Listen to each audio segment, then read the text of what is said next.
Afternoon. The committee meets today to receive testimony on the plans and programs of the Department of the Navy for fiscal year 2017. I want to thank each of our witnesses for their distinguished service to the nation, as well as the sailors, Marines, and civilians they lead who are serving around the world today.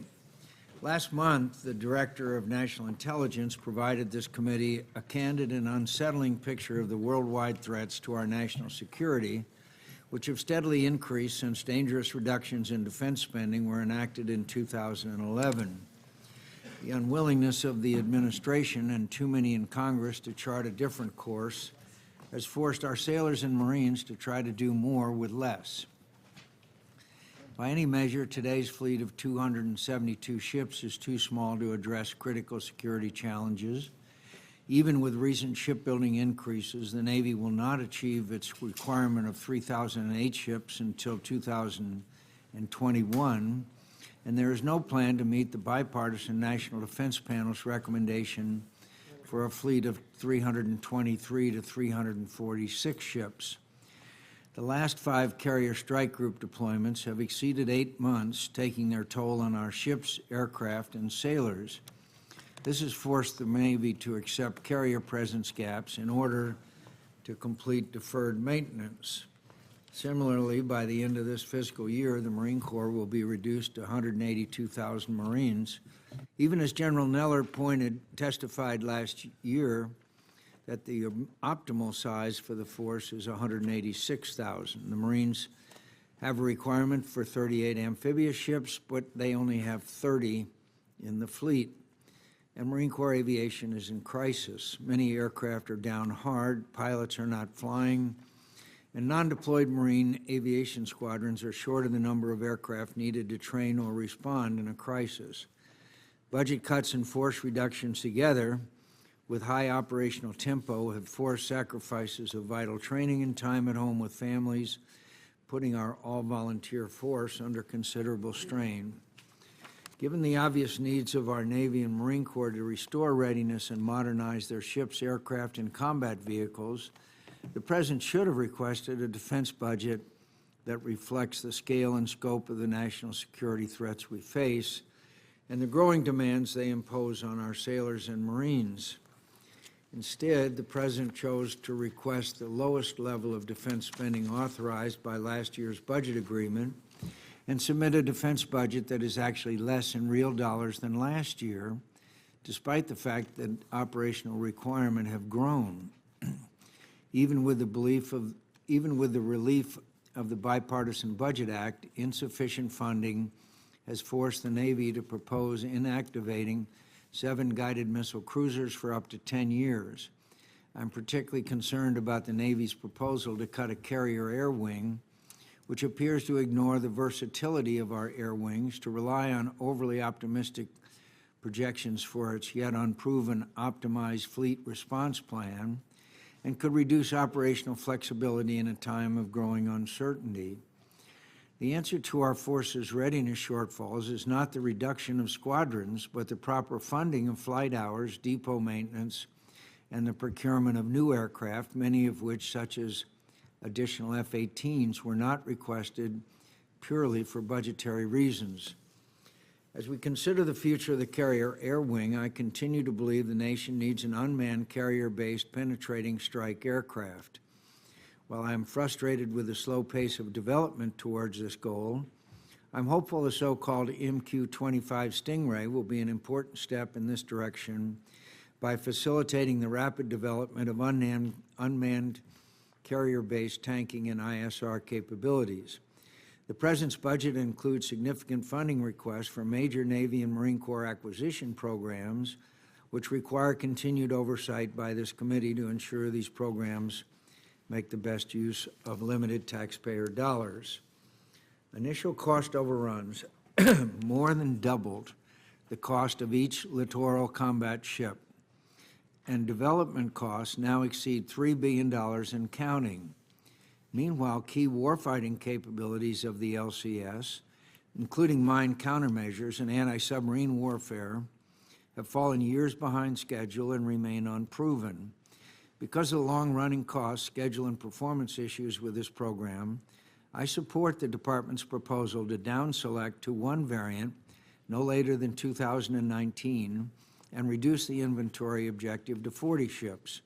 I'm encouraged to see the Navy has begun the process of identifying the LCS replacement, and I hope we can transition to a more capable small surface combatant expeditiously. I'm also pleased that after more than $2 billion in cost overruns for each of the first 3 Ford-class carriers, this budget request reflects cost reductions of nearly $700 million for these ships. I expect this to be just the start of cost reductions in this program. Given continued technological challenges and schedule delays, the Navy must take all steps necessary to control costs in this program. I also look forward to reviewing the Navy's report on alternative carrier designs, which is due to this committee on April 1st, which I expect to provide alternatives to the sole source status quo and options to increase competition. The Ohio-class replacement submarine is an equally important program which will carry about 70% of the nation's deployed nuclear warheads. The cost of this program will be second only to the Joint Strike Fighter. Make no mistake, the nation and the Navy cannot afford, literally cannot afford, any margin for error or growth in cost of this program. We must get it right the first time with lessons learned from past acquisition experience, including accurate cost estimating, technology maturity, avoiding concurrent design or development with production, off-ramps for high-risk systems, and meeting reliability targets for critical systems. Similarly, given the importance of replacing our aging fleet of amphibious vehicles, the Marine Corps must learn the lessons of past failures, such as the expeditionary fighting vehicle, and deliver this needed capability on time at a cost and up to expectations. As the Navy and Marine Corps move forward with these significant acquisition programs, I'd like to hear from our witnesses how they intend to implement the new acquisition authorities contained in last year's Defense Authorization Bill to improve acquisition outcomes and save taxpayer dollars. Finally, Admiral Richardson, almost 2 months ago, the government of Iran captured 10 Navy sailors and their vessels in a blatant violation of international law. Senior administration officials reacted as if nothing out of the ordinary occurred. Indeed, some even praised and thanked the Iranians. By failing to affirm and defend basic principles of international law, the administration has placed our Navy and Coast Guard vessels and the men and women who sail them at greater risk in the future. While I understand the Navy is continuing to investigate this matter, I request that you bring the committee up to date on the findings of the investigation and the welfare of the crew members who were detained. I look forward to the testimony of our witnesses and on these and many other important issues confronting our Navy and Marine Corps. Senator Reid.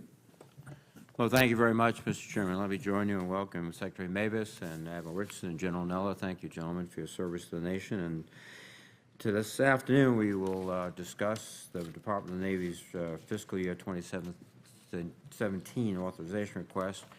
We certainly are grateful for your service, and I want to especially welcome Admiral Richardson and General Neller. This is your first posture hearing, so welcome aboard, I think they say in the Navy.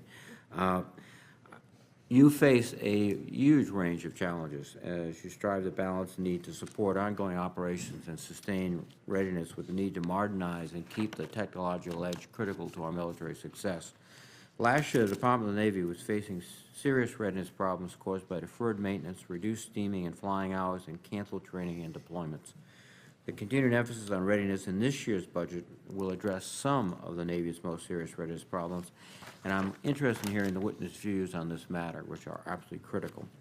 All areas of our naval forces are maintaining an extremely high operations tempo.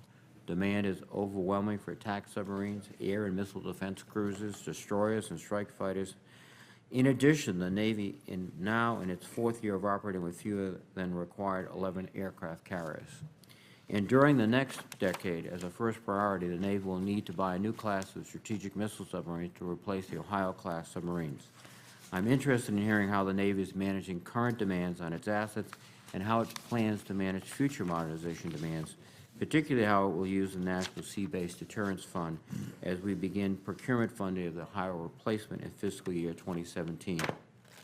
General Neller, you have stated, in your words, recapitalization of our force is essential to our future readiness with investments in ground combat vehicles, aviation, command and control, and digitally interoperable protected networks. The Marine Corps continues to make modernization of ground vehicles a priority by developing the amphibious combat vehicle to replace the aging inventory of amphibious assault vehicles, as well as the Joint Light Tactical Vehicle in which the Marine Corps is partnering with the Army. Both programs awarded contracts last fall but were subject to protest. While a JLTV protest has been resolved, the Marine Corps is still awaiting a decision for the ACV. I would welcome an update from our witnesses on the status of these programs and if they believe there will be significant delays in fielding due to delays in the acquisition program.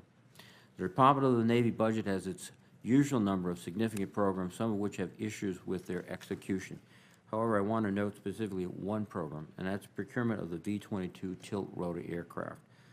The Navy budget would break the current multi-year procurement contract. When Congress authorizes a multi-year procurement contract, we are agreeing to authorize the administration to commit future Congresses to a specific procurement program. In return, I believe that there is a commitment by the administration that, absent remarkable changes in the situation, the administration will live up to the contract commitment in future budget requests. I'm very interested in hearing more about why the Navy is proposing to break this contract. The Defense Department's Defense Strategic Guidance, issued in January 2012, followed by the 2014 QDR, announced a renewed strategy for U.S. military orientation on the Asia-Pacific. Consistent with that strategy, the Defense Department has been working to realign U.S. military forces in South Korea and Okinawa and plans to position Navy and Marine Corps forces in Australia, Singapore, and possibly elsewhere in the region. The Department has also begun implementing a plan to forward deploy more ships, as shown by the Navy's rotational deployment of a littoral combat ship to Singapore. I'm interested in hearing how the Navy will ensure that the LCS deployments will not further delay operational testing of the LCS and the LCS mission modules, which are both significantly behind schedule already. Again, let me thank you for your service and for your dedication to the men and women of the Navy and the Marine Corps, and I look forward to your testimony. Thank you. Secretary Mabus, welcome. Thank you, Mr. Chairman, Ranking Member Reed, members of the committee. Thank you for the opportunity to discuss the Department of the Navy. As you pointed out, Mr. Chairman, this is the first budget testimony before this committee for the Chief of Naval Operations, Admiral Richardson, and the Commandant of the Marine Corps, General Neller. In the time since they took these positions, I've had the privilege of their frank, professional, and invaluable counsel. They're officers of the highest caliber who expertly lead our Navy and Marine Corps during ever-tightening physical constraints and an increasingly dynamic threat environment. This is my 8th time and my last to appear before you at a budget hearing. For me, leading the Department of the Navy is the greatest honor of my life. I could not be more proud of our sailors, our Marines, and our civilians. I'm also proud of the many steps we've taken and the changes we've made to ensure that the Navy and Marine Corps remain the greatest expeditionary fighting force the world has ever known. First and foremost, we continue to provide presence, that unrivaled advantage on, above, beneath, and from the seas, gives our leaders options in times of crisis, reassures our allies, deters our adversaries. There is no next best thing to being there. Maintaining that presence requires gray hulls on the horizon. While there's been discussion about posture versus presence, the simple fact is that for the Navy and Marine Corps, our posture is presence.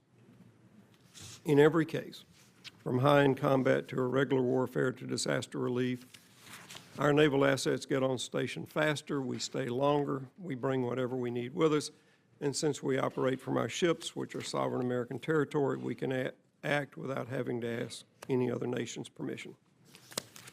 Resourcing that presence depends on 4 fundamentals: people, our sailors and Marines; platforms, our ships and aircraft and systems; power, how we use energy to make us better warfighters; and partnerships, our relationship with international allies, and most importantly, with the American people. When I took this post almost 7 years ago, we had an incredibly committed and capable force, but each of these 4 words starting with P was under pressure. Our people were under stress from high operational tempo and extended deployments. Our fleet was shrinking, and too many of our platforms were costing too much. Our use of power was a vulnerability, and our partners were seeking reassurance of our sustained engagement. Now, our people, platforms, power, and partnerships are stronger than they've been in many years, enabling us to provide that invaluable presence. People. We've instituted sweeping changes in personnel policy.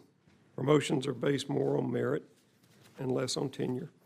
Commanding officers are empowered to meritoriously promote more sailors and Marines. We've made career paths more flexible.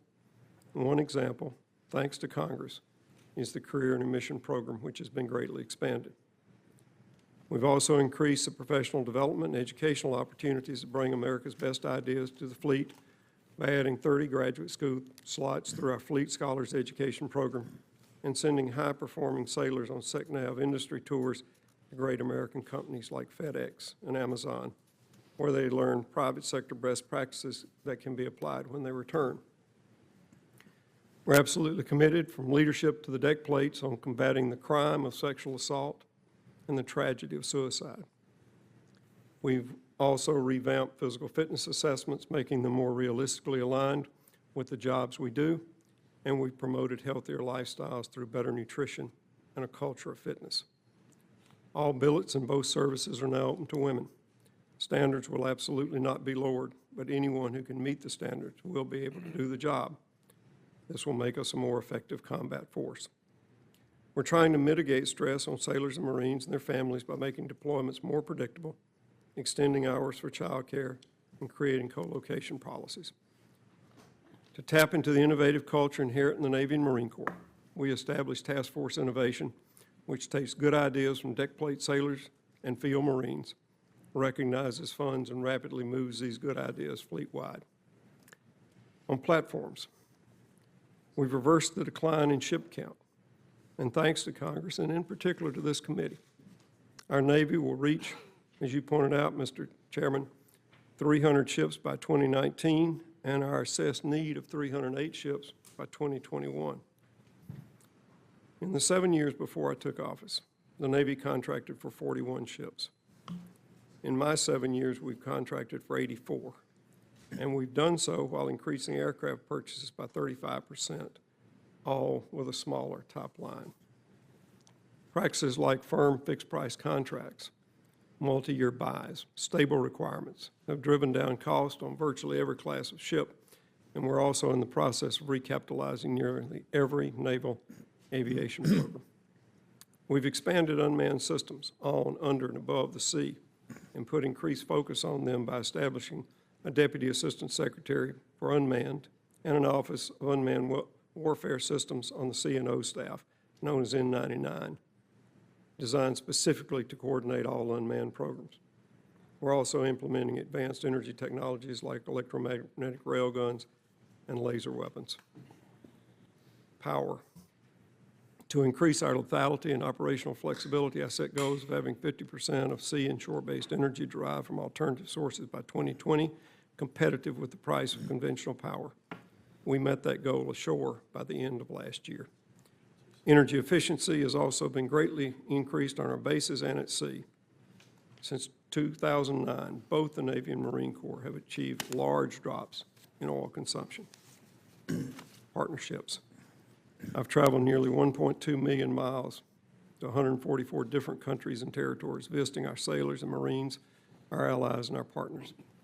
12 of my trips have been to Afghanistan, where I visited every Marine Corps forward operating base and helmet to be with our forward deployed men and women, and have actively engaged with our allies and friends around the world to build and maintain a network of navies with whom we train, operate, and trust.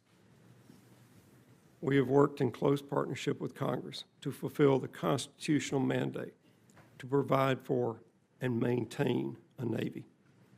As President George Washington said, it follows then as certain as night succeeds the day, that without a decisive naval force, we can do nothing definitive, and with it, everything honorable and glorious.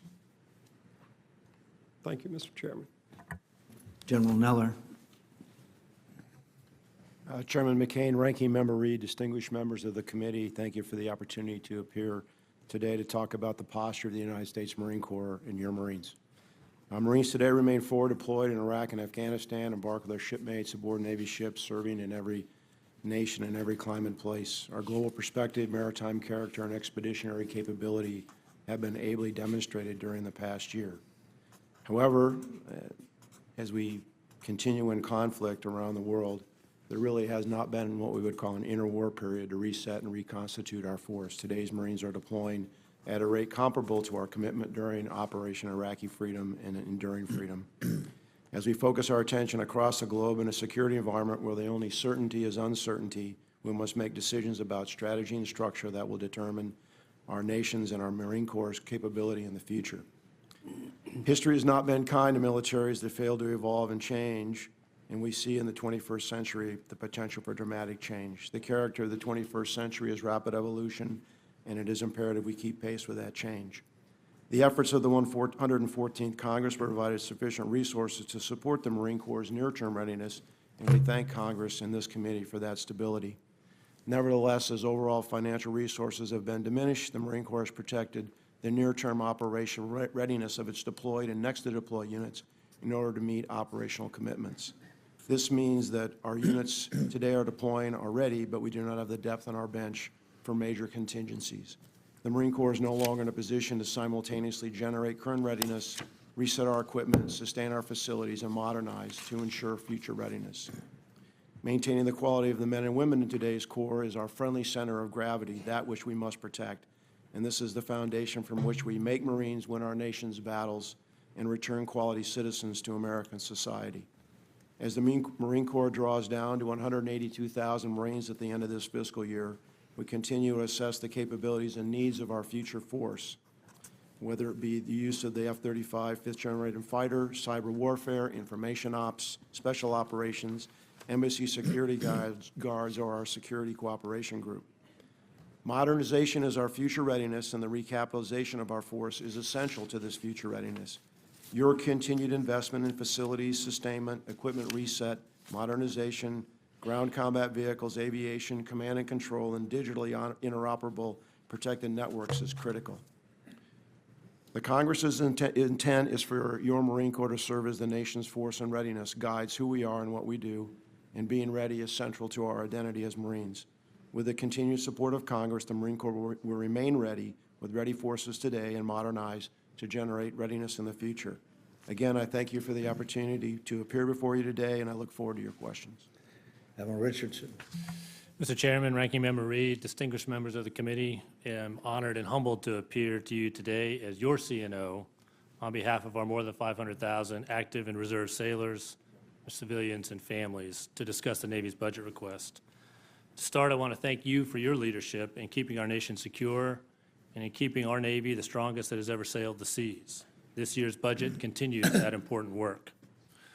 It's always good to start by framing the problem. America is a maritime nation, and our prosperity is tied to our ability to operate freely in the maritime environment. And today's strategic environment is increasingly globalized and increasingly competitive. Global systems are used more, stressed more, and contested more. The maritime system has seen explosive growth. For the first time in 25 years, there is competition for control of the seas. From the seafloor to space, from deep water to the shoreline, and in the information domain, things are accelerating. The global information system has become pervasive and has changed the way we all do business, including at sea. Technology is being introduced at an unprecedented rate and is being adopted by society just as fast.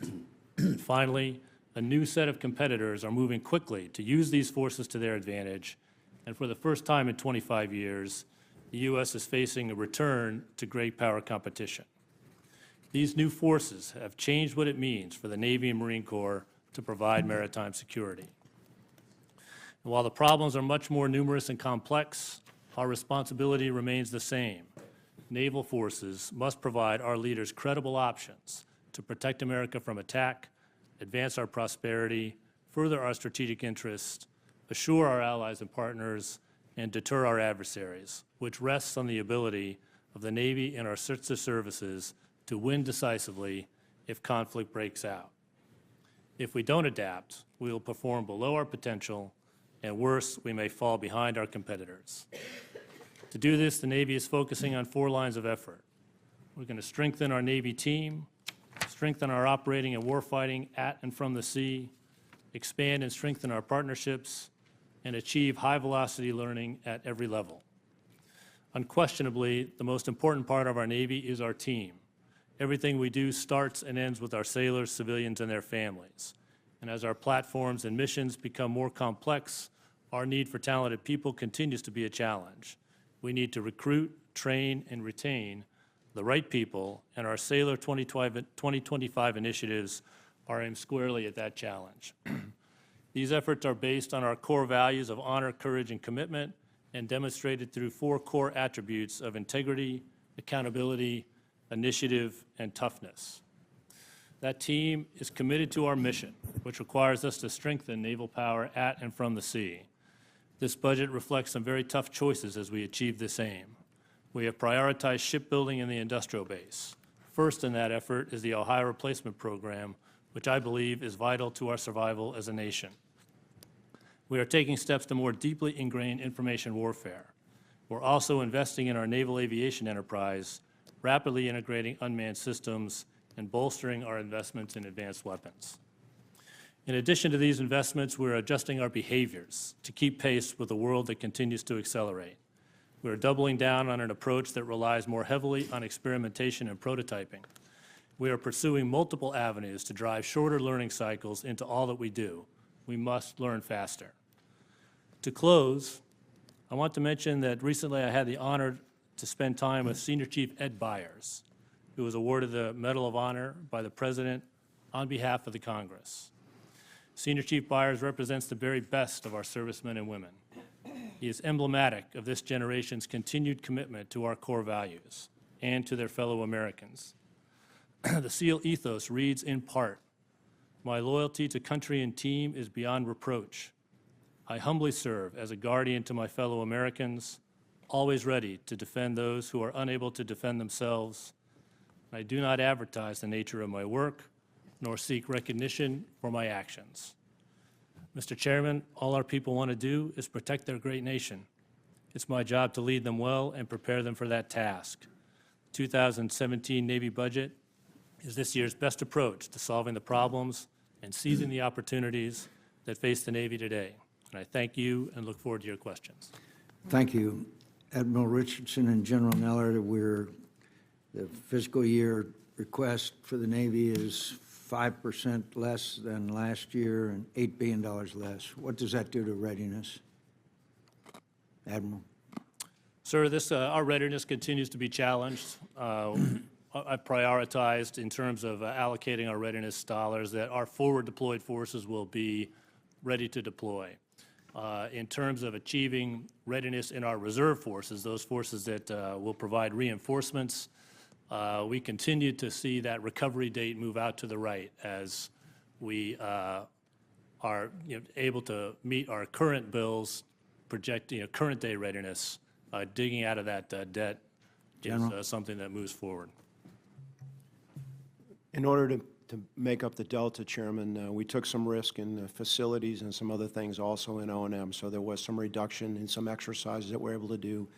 But we did our very best to fund our readiness accounts for both ground and aviation so that we can sustain and improve our overall readiness. So I think General Dempsey testified before this committee that if we continued sequestration, it would put us on the ragged edge of readiness and ability to defend the nation. Do you agree with what General Dempsey said?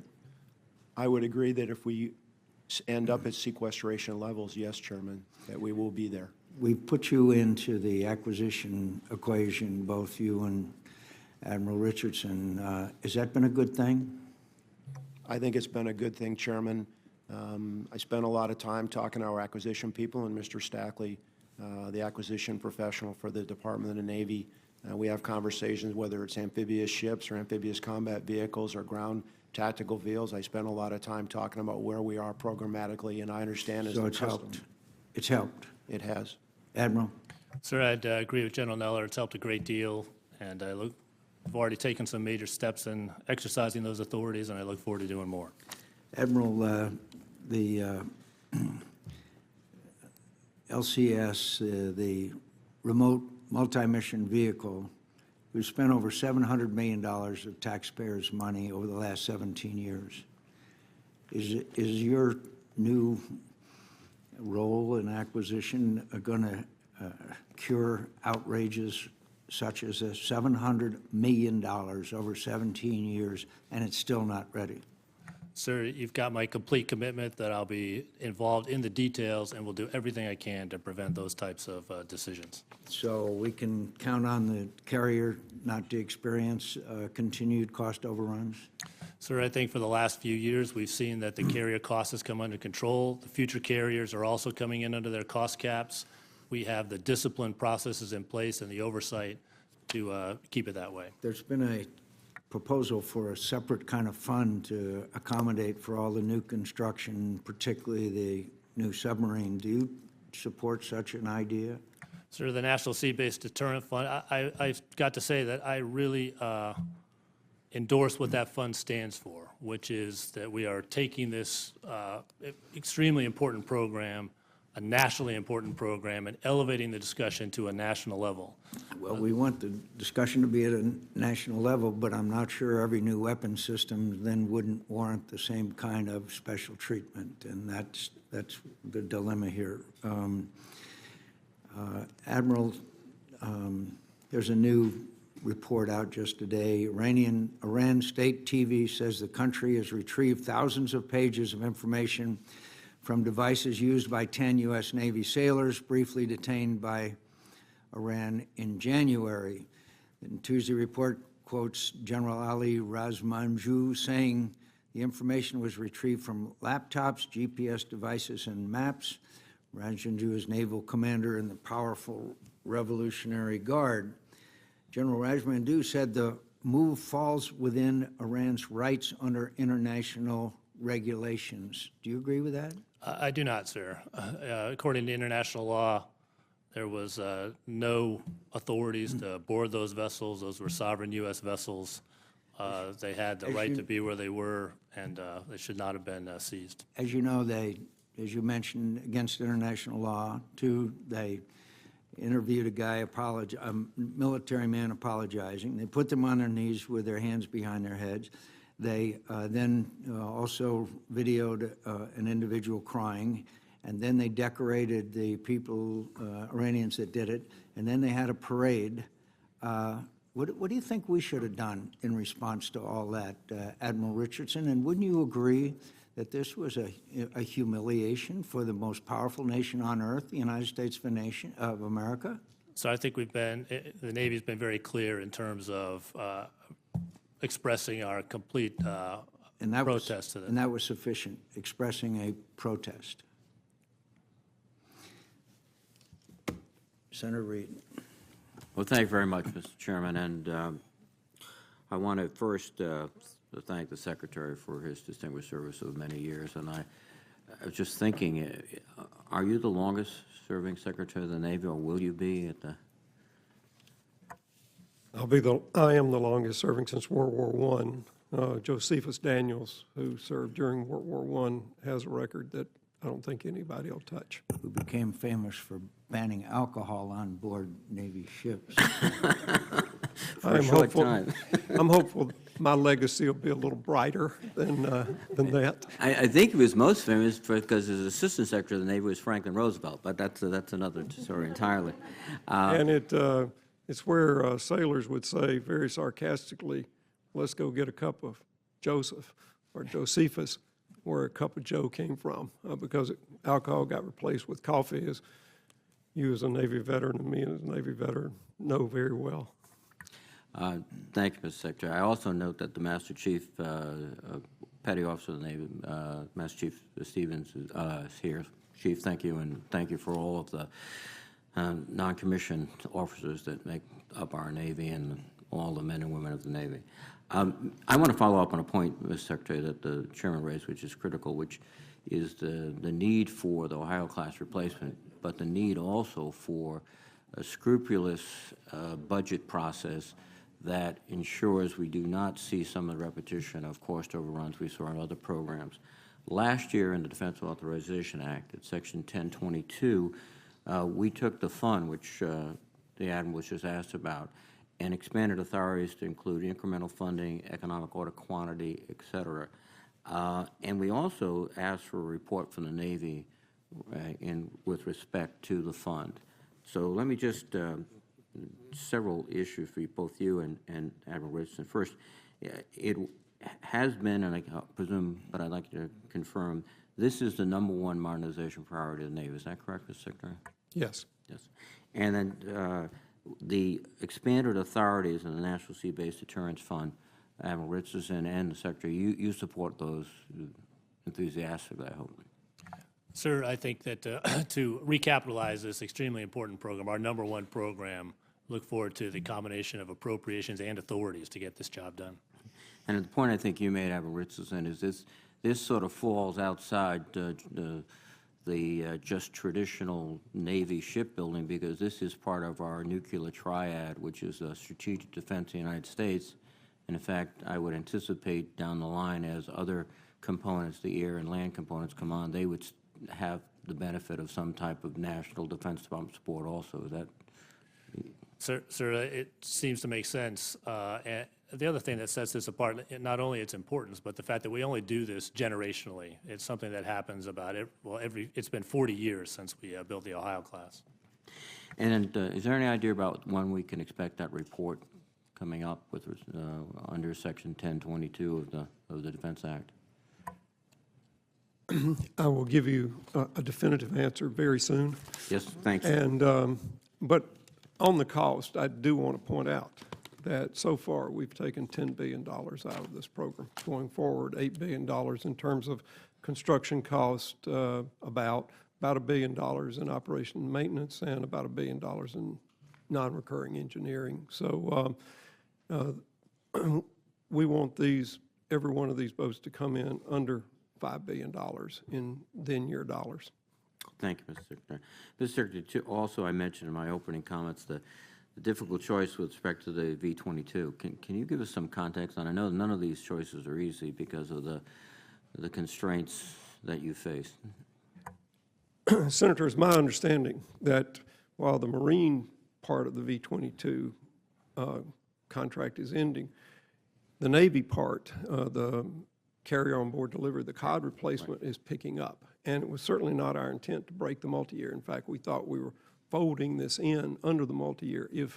If we inadvertently are breaking the multi-year, that was certainly not our intent. And the Marines in their unfunded priority list have additional V-22s that they would also like to procure. Finally, General Neller, let me just thank you for your service and the service of the men and women of the Corps. And just a comment part from the question is that you are right now trying to get the ACV out the door, and it builds on our experience with Expeditionary Fighting Vehicle, which was not a happy time. So, like the Chairman, I hope your personal involvement in the acquisition process and your efforts can get this system to the Corps as quickly and as cost-effectively as possible. Senator Reed, I was involved with the EFE, and I understand the concern and the cost. This is a totally different approach using commercial off-the-shelf vehicles. So we're hopeful that the protest will get resolved so that the two vendors will be able to provide 16 vehicles each, and we'll be able to down select to a single vehicle from there and buy these vehicles. And I'll be watching very closely the schedule and the cost of these vehicles. Thank you very much, sir. Thank you, gentlemen. Senator Sessions. Thank you, Mr. Chairman. And Admiral Richardson, this conventional thought, is it not, that the triad is important? This administration supports the entire triad, but the Ohio submarine replacement program will be critical to that and perhaps the most important part of it for our national security. Sir, I think that all the legs of the triad are critically important. Ours is obviously, the one we're focused on is the sea-based leg, which will carry 70% of the warheads in the future. And I know that we have challenges with financing, because we're going to hit a number of big programs that are going to arise at that same time. But, Mr. Secretary, you would remain committed to moving forward, would you not, with the Ohio replacement? And also, the fact that it's now not going to have to be refueled would be another cost saver in the years to come. That's correct. We only have to build 12 instead of 14 because it doesn't have to be refueled. Now, Mr. Secretary, the Navy analysis for the littoral combat ship has gone on for quite a long time. It started in the 90s. And I remember Admiral Vern Clark, CNO, advocated this. We had the requirement of 55, and then we went to 52. This is a requirement that arose in the Navy and has been maintained by every CNO and every Secretary of the Navy since, I guess, the program began. How do you decide that this is a requirement for the Navy? Isn't there a formal process you go through? There is, Senator. It's called the Force Structure Assessment. The last one we did, well, we did one in 2012, which revalidated the need for 52. That was refreshed in 2014, which also validated the need for 52 small surface combatants. And we're in the process now of doing another force structure assessment. Well, you had the fleet recommendations, the combatant commander's recommendations, worldwide requirements are all considered. Is that correct? That's correct. All requirements are Well, considered. how is the production on the ship going now? Is it at or below the congressional cap for cost? It's a good bit below. The first concern, and rightfully so, was on cost. The price of ships coming off the line today is about 50% of the first ones that came off the line. Historically, the first ship in its class and the second one probably are more expensive than when you move along. And it seems to me, having seen that shipyard line being produced, that ship being produced now, it's moving out at a really fine pace. The bugs are getting out of it, virtually all gone. It's coming through an assembly line, almost like an automobile. And I fear that we're going to end up raising the cost per copy if we reduce the number of ships, and we end up like we did with the B-2 and a lot of other programs. Congress says we're going to do this, the Navy sets out to achieve the goal, and then we alter the plan. Is there a danger that cost per copy would go up? I think it's almost a certainty that if you reduce numbers, the cost per copy will go up. And so there are a lot of capabilities that the ship has. They put modules on it. One of the modules is the anti-submarine capability. Admiral Richardson, I know you're not happy with where we are on that. Does this strike a blow first at the validity of the ship? And number two, is it a challenge you think can't be overcome? It's a technological, high-tech challenge. Is it something that we can fix? So we can fix this. We're behind on the testing there. It's not where I want it to be. I've just commissioned with Secretary Stackley a 60-day study on the future of the program to incorporate the lessons that we've learned today, but this is nothing that can't be overcome. And so we absolutely have to have an improved anti-mine system, do we not? We do, yes, sir. And that's one of the bases for the littoral combat ship in its original plan. That's one of its missions, yes, sir. Well, I hope we can get to the 308-ship Navy, but I don't know how we'll get there if we lose another 12 ships. And if you replace it with a ship that costs 2 or 3 times as much, that's going to be difficult. And it also is lean in terms of fuel use and low crew, 40, 60 crew to operate the ship compared to 200 or so for the next destroyer-type ship. So I'm concerned about this, and I hope that we can continue to discuss it as time goes by. Thank you, Mr. Chairman. Senator Shaheen. Thank you all very much for being here today and for your service to the country. Admiral Richardson, I want to start with you and ask about the status of the Virginia payload module, because I understand that the hope is that it will address the loss of strike capability with the retirement of 4 guided missile submarines. Can you talk about that a little bit and what the current status of the program is? Yes, ma'am. That's exactly right. Our SSGNs, the submarines that carry large loads of Tomahawk missiles, are going to retire in the mid to late 2020s. And our plan is that by building Virginia-class submarines with the payload module installed, we increase the Tomahawk load by 28 missiles per submarine. That program is on track to be incorporated in the Virginia-class program in fiscal year 19. We'll do 1 in that year and 2 per year after that, consistent with the Virginia-class buy. And that's really just the beginning of that program, ma'am. Not only will it allow us to reconstitute our strike capacity, but with that much volume, payload volume, and large ocean interfaces, we can also do special operations forces, unmanned vehicles, a host of other options. And can you talk about the cost effectiveness of doing that? It's extremely cost effective to add that type of capability into a program that is healthy. We need to make sure that we do those, we abide by those practices which allow us to achieve and maintain cost effectiveness. So give me a comparison, if you would. Why does that make more sense than some other options we might have? Well, you're just really talking about a smaller incremental cost on an already healthy program by inserting that module rather than designing in a completely new program to reconstitute that. As well, by distributing these over more than the 4 SSGNs we have right now, you not only do it in a fiscally responsible way, but you increase the options to the warfighter as well. Thank you. Secretary Mabus, in your recent testimony before the House Appropriations Subcommittee, you pointed out that the Navy has a maintenance backlog problem, and obviously one of the areas that has been challenging has been in our public shipyards. And as someone who represents the Portsmouth Naval Shipyard, I know that that's been an issue, but one that I was very pleased to see that the administration put in more than the goal of 6% for maintenance. So can you talk about what you expect this year in the budget and whether you will actually be able to use that entire recommendation from the administration for the 7%? Yeah, thank you, Senator. First, Portsmouth and all our public shipyards are doing a terrific job. They were caught, as were so many other things, in sequester, the hiring freeze, and there was this maintenance backlog that built up that we're gradually reducing.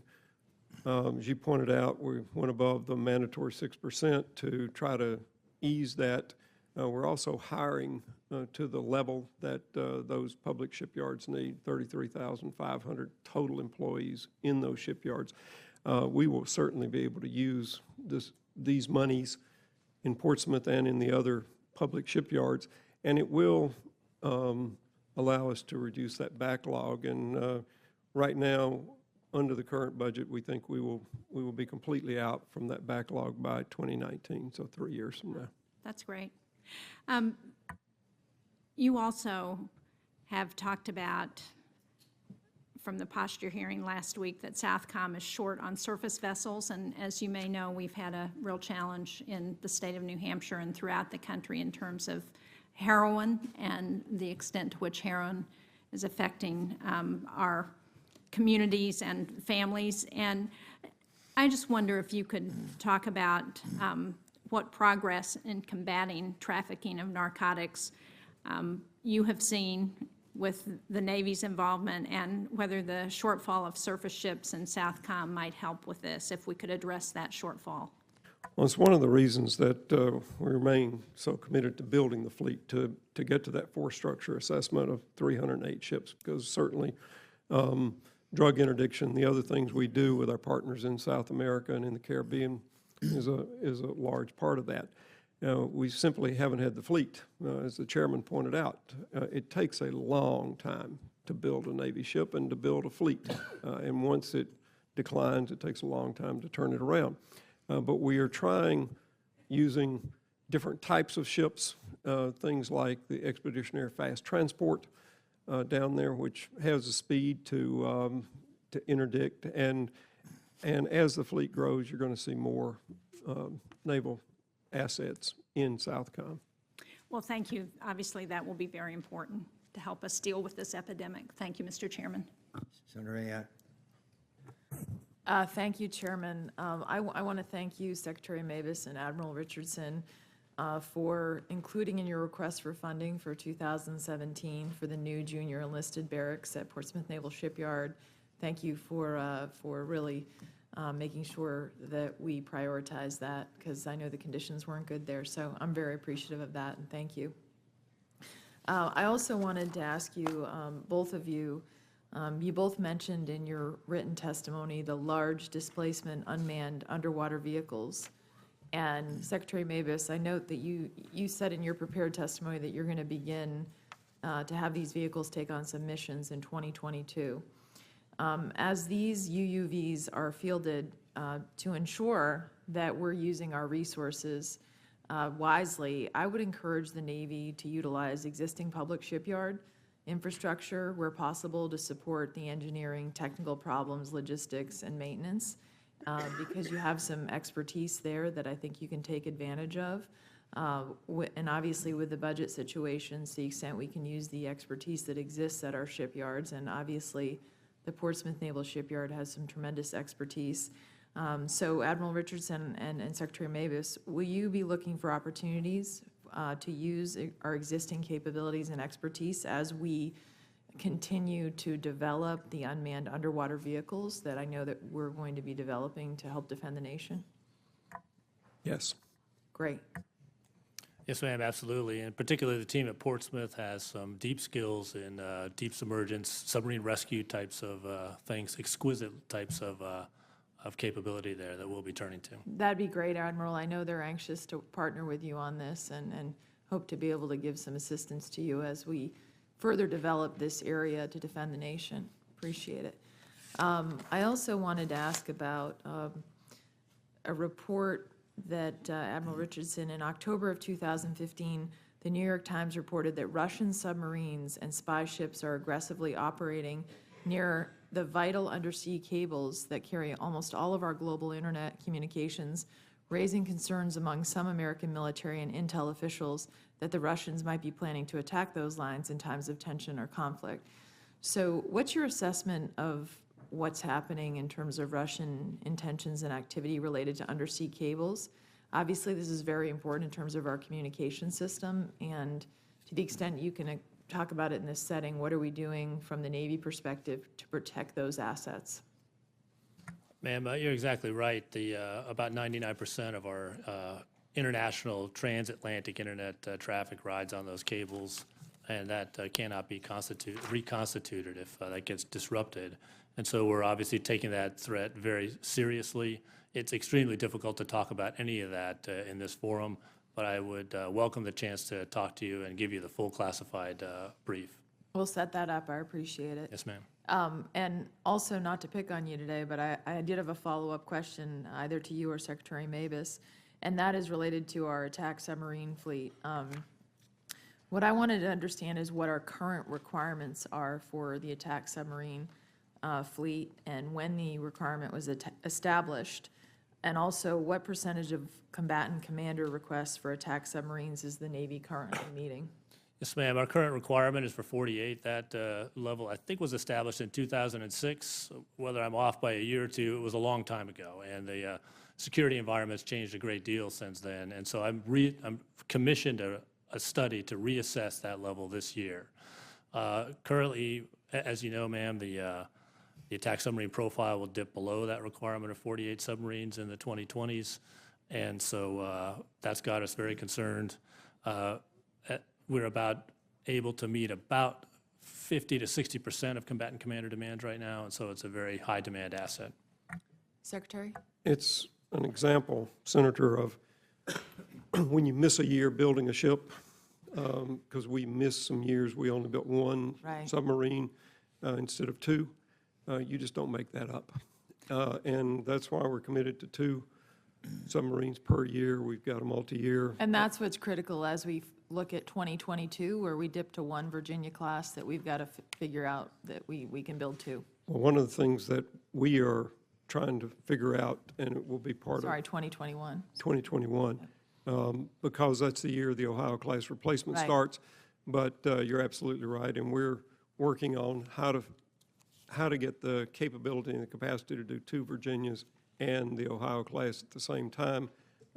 And I'm confident that'll be part of the 2018 budget. That's excellent. We look forward to working with you on that. I think it's critical as well as we look at the need out there. And I appreciate, Admiral, that you're already undertaking a reexamination, because as you've rightly pointed out, conditions have completely changed since 2006, and we know of existing threats that are out there that really increase our need for capacity. So we appreciate. Thank you, all of you. Senator Donnelly. Thank you, Mr. Chairman. Thank all the witnesses for your being here and for the Master Chief as well. Admiral Richardson, as you know, Indiana is home to Naval Surface Warfare Center Crane. The foremost mission of the lab is supporting the Navy's strategic weapons system. And given the priority of nuclear modernization, I wanted to invite you to Crane if you can make it out there. Sir, I'll put it on the list. It's a priority. Thank you very much.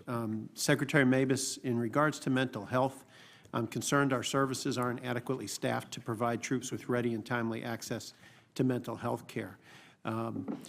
Every quarter, the Navy submits reports that use the current number of Navy mental health providers for both the number of providers required and the number authorized. And so as we look at this, I'd like to see the Navy's last 4 quarterly reports on mental health requirements and staffing, if you can provide that for us.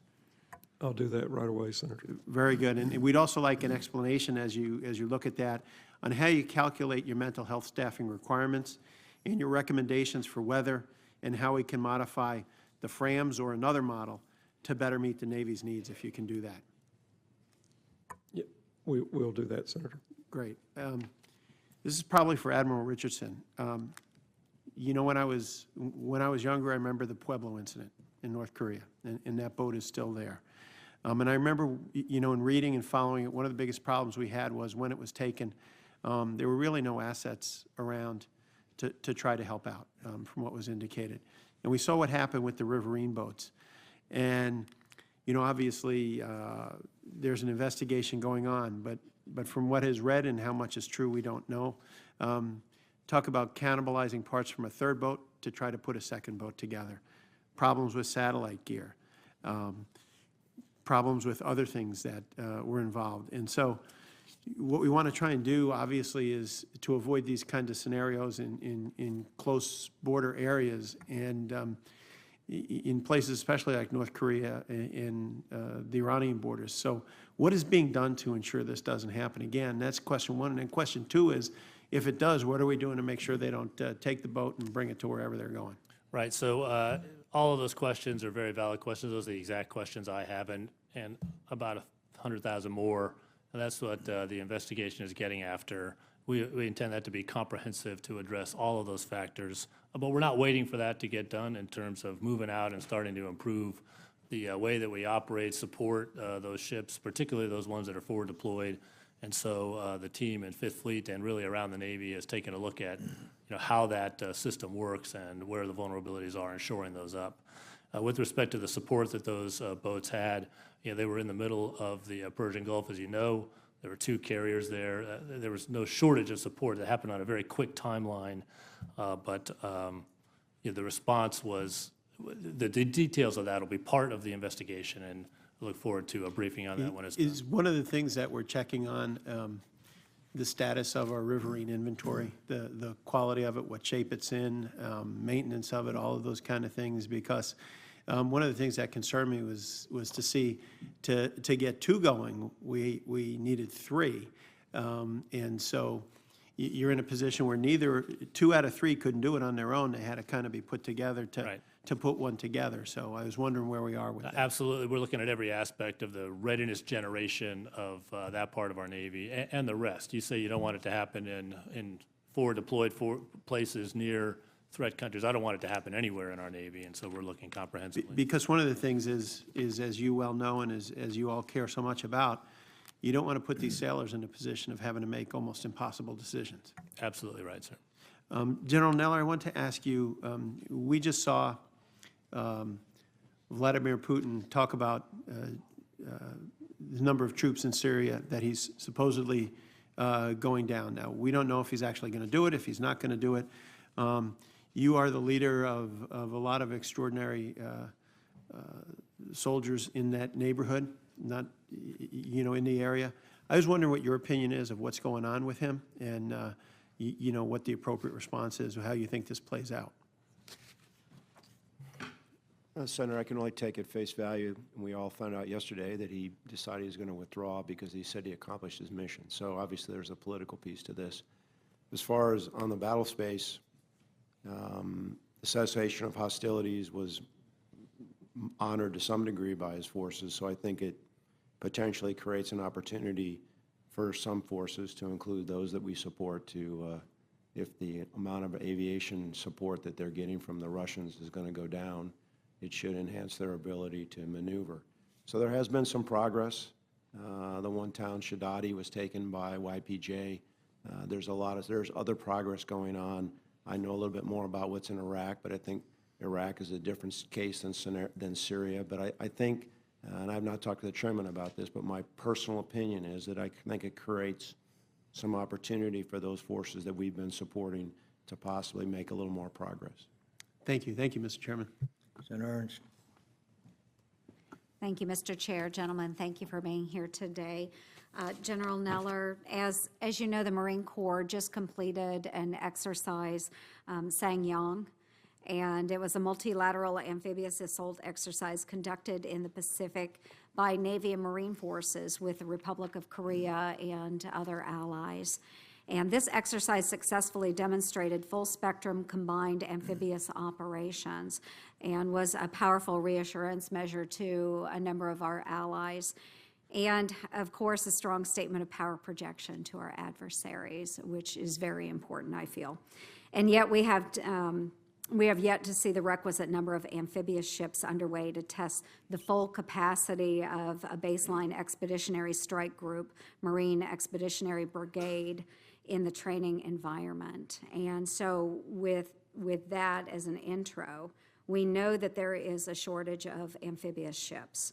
And can you provide further insights on how these shortfalls impact the readiness of the Corps and your ability to provide scalable MAGTFs as your contribution to the joint force? If you would please expound on that, please. Well, Senator, thank you for the question. If you went by COCOM requests for forces, the requirement for amphibs would be close to 50. The stated requirement between Admiral Richardson and my predecessor was 38 to come up with a number of 34, which is what you need to embark 2 Marine Expeditionary Brigades, which is what's at the high end for forcible entry capability. The landing at Sangyong combined 2 Marine Expeditionary units. It was commanded by the 3rd Marine Expeditionary Brigade, General Jansen out of Okinawa, but it was comprised of 6 of our ships and then a number of ROC Marine ships, and there were also Australian and New Zealand soldiers that were part of the landing force. So right now we have 30 amphibious ships. Based on the readiness of those ships, we could probably get, it's actually improved. The fleet readiness plan is, because we've worked really closely with the Navy, the fleet readiness plan is improving the overall readiness of the amphibious fleet, but it has to be that in conjunction with procurement of more new ships. So we'll be up to 34 ships by 2024 and up to 38 by 2028, and then we'll go back down on the other side if there's not a change. So that's what our requirement is.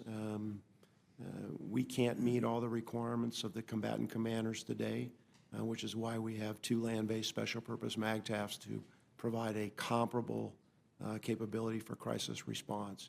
So I appreciate the question. We're working very hard. This budget and this Congress has funded the 12th LPD, LPD 28, and they're in the budget. The fit-up is the LXR, first class of a new ship, which would start to be built in 2020, which gets us to this number of 34. I appreciate that. And is that your best advice to us, General Neller, is simply funding Or is there more that we can be doing as Congress? I hate to say that things can be solved by money, but as we talked about and the Secretary mentioned, if you buy ships in block and you have an overlap, the cost of the ship goes down. That's an overall greater commitment of resources, but once you skip a year, the workforce degrades, the cost of the construction goes up, you can't procure materials, early materials, so there is money in this budget and then an FY18 planned to buy lead materials for the LXR. So the best way and the most cost-effective way to build ships is to, when you decide on a design, block them out and have an overlap so you build them and there's no gap. Thank you, General. And Secretary Mabus, on February 2nd, the last time that you appeared in front of the committee, we discussed the fact that the Director of Naval Intelligence, the Navy's top intelligence officer, has been without an active security clearance for over 2 years. Is this individual still in that position? Yes, he is, Senator, and let me give you some detail about that.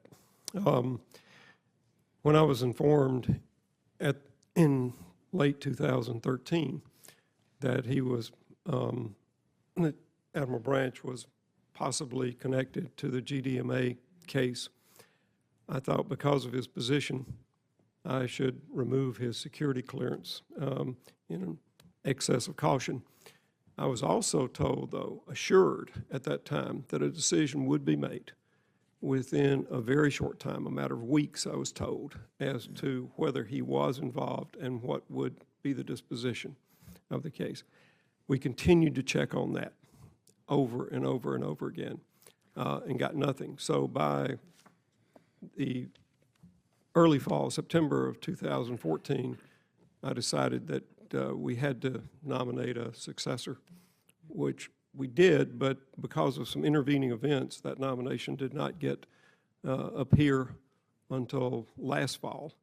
At the same time that nomination got up here, we had a new Chief of Naval Operations who rightfully wanted to make sure that flag officers were in the positions with the best skill set and the best qualifications. I understand. And one other thing that I do think is important, during this entire time, I've been checking with General Clapper, the head of National Intelligence, to ask him if there's any degradation of naval intelligence, if there's any concern about how we're operating or the quality of information that we are gathering or how we are processing that. And I've been assured that there's not any.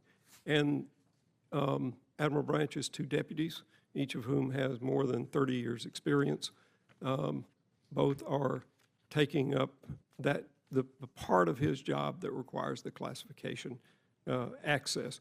He also has a lot of other hats, including managing a 55,000-strong force, which he continues to do. Okay, I do understand that. I still do have a problem with it. I think to lead a department, you need to lead from the front, and if you have deputies that are doing your job, you're not leading. So I still have an issue with that, and I think we'll follow up at another time because I am over time. Thank you, Mr. Chair. Senator Kane. Mr. Chair, with your permission, I'd like to swap places with Senator King so he can get to an Intel meeting. No. That was the answer I was expecting somehow. Thank you, Mr. Chairman. First, I want to welcome back our colleague, Senator McCaskill. Great to see you back at our committee, and wish you good health. Admiral Richardson, General Neller, welcome to your first of these hearings. Admiral Richardson, I was at Naval Reactors yesterday, and your former command, and I can assure you it's in good hands and really an impressive operation. And Secretary Mabus, you've done an extraordinary job. I was sitting here thinking, when you took this job, there were certain words and terms that either weren't heard of at all or certainly didn't have the meaning that they have today. I made a short list: ISIS, South China Sea, the Ukraine, nuclear North Korea, Syria, cyber attack. All of those are things that have come to fruition as challenges since you've been secretary. You have confronted extraordinary challenges, not the least of which is sequestration, all the kinds of budget problems that we've had, and this accelerating threat environment that we're in. And I just want to thank you for really, I think, extraordinary service over a very difficult period. I want to acknowledge that. And I hope someday there's a ship named after you, and it's built in Bath, just because I know you're from Mississippi. I couldn't resist. Talk to some successor of mine. Yes, I will. About that. I'll remember that. Admiral Richardson, to follow up, the decision about naval forces and planning and looking into the future, many of those, if not all, were made before that list I read, before those changes. Are we adequately addressing the change in the world that's affecting the necessity and the needs of the Navy of the future? I worry, to use a tired analogy, that we've got an aircraft carrier that's moving in it, and we may not be necessarily turning it to respond to new challenges. Sir, you've hit right at the heart and soul of where I'm trying to get the Navy. One is to be more agile so that we can keep pace with the accelerating security environment. But to your point, a number of those concerns were not even on the list of things when we did our last force structure assessment, which is why I've commissioned a new one this year. So and I think you mentioned earlier in your testimony, there's a couple of other studies you're doing of adequacy of forces and shipbuilding and those kinds of things. Yes, sir. In addition to the force structure assessment, which will get to sort of the composition and the overall force, I'm looking, and General Neller's my partner in this, in terms of, are we looking at and appreciating all of the creative opportunities in combining the fleet we have right now in new and effective ways. So make sure that we don't miss a trick in terms of doing that. And so we've got some fleet design studies that we owe this committee, and we had started on our own. And so we look forward to working together with General Neller on that. I appreciate that. To get to we've been talking some about the Ohio-class replacement, which of course is the bow wave is starting in about 5 years right outside of this fit-up. But it bothers me that the way we budget around here, and we have no capital budget. You're talking about a 40 or a 50-year asset. And, we borrow money to pay park ranger salaries, and we pay cash for 40-year assets. I mean, that's upside down from the way any business or other rational organization would do. You cash for operations and you borrow for capital assets. Shouldn't we be thinking about this when you're building something and trying to pay for it in 3 or 4 years that's going to last 40 or 50 years? Sir, I think we should take a look at all of that. And so we've got plussed up for the FY21 start of that program. It's going to be important to see those additional funds going forward, or we're going to decimate our shipbuilding budget. And then, as has been talked about, the National Sea-Based Deterrence Fund, that could provide us some options in terms of not only doing sensible things fiscally, but by virtue of doing that, also achieve some significant savings on the order of 10% or more. And so I think that the combination of the appropriations and the authorities would allow us to do exactly what you say, sir. Well, I hope we can talk. I've been talking with Chairman Enzi of the Budget Committee about rethinking how we do our federal budget so that we can have a capital budget. Of course, that presupposes we know what we own, but that's a separate question.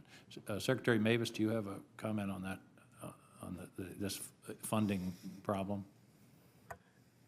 Just to reemphasize what the CNO said, we've known for quite a while, and the 3 CNOs I've been privileged to serve with have all testified that we have to have additional funds for the Ohio-class replacement because, as Admiral Richardson said, it's a once-in-a-generational thing. And the 2 times we've done this before, 41 for Freedom in the 50s and 60s, the Ohio-class in the 70s and 80s, we have added additional funds because it is a national-level program.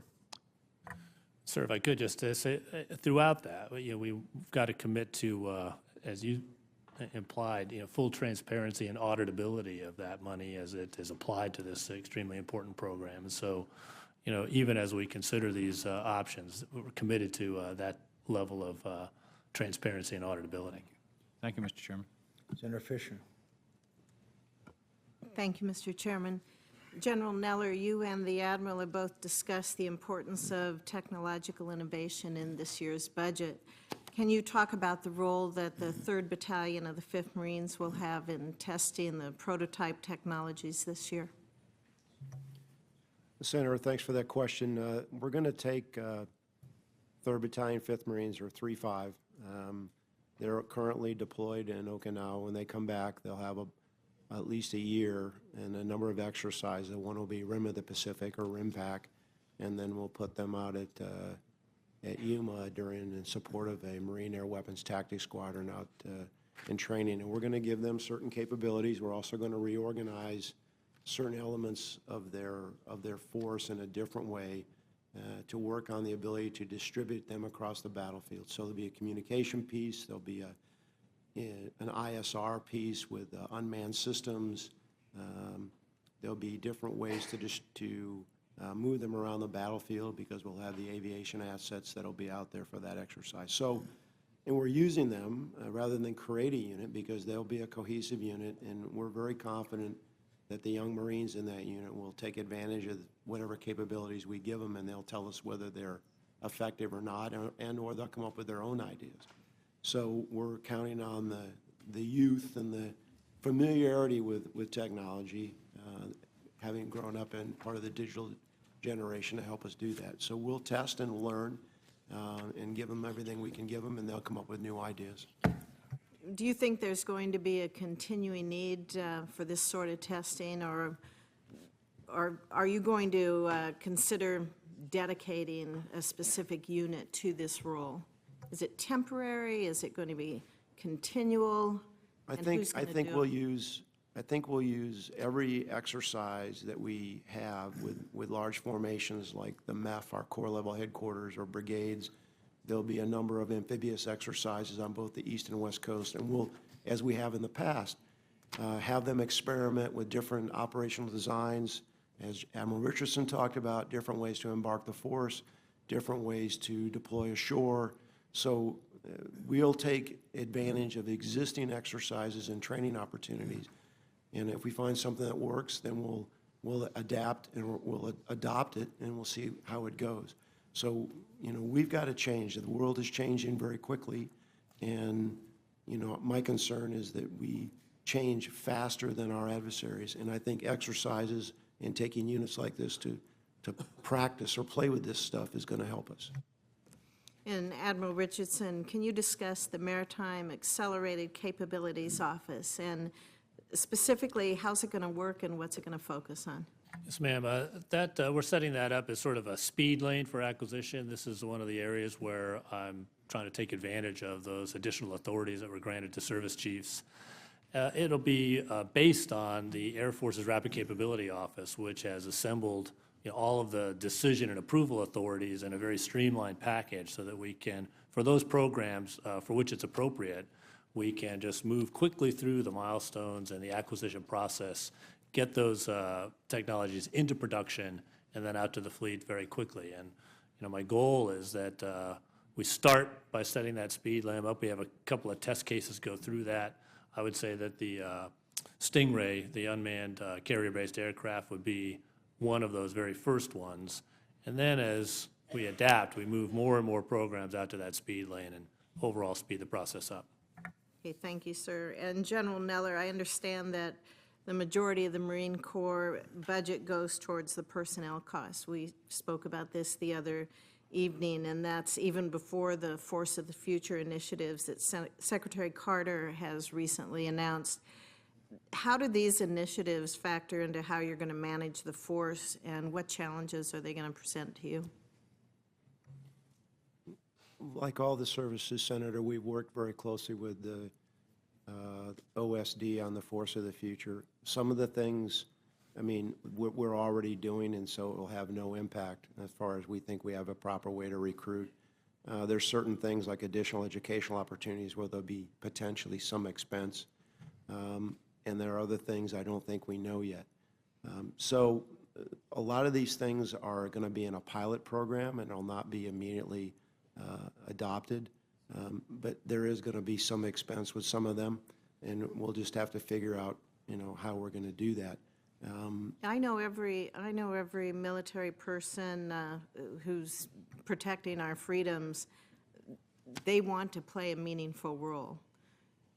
I don't think it's just, as we look to the Force of the Future initiatives, I don't think it's just that. I think that they also want to have the training, and they want to have the resources that they need to complete the mission. They want to have the new technologies that we spoke about earlier. Could you address that just in a few sentences, please?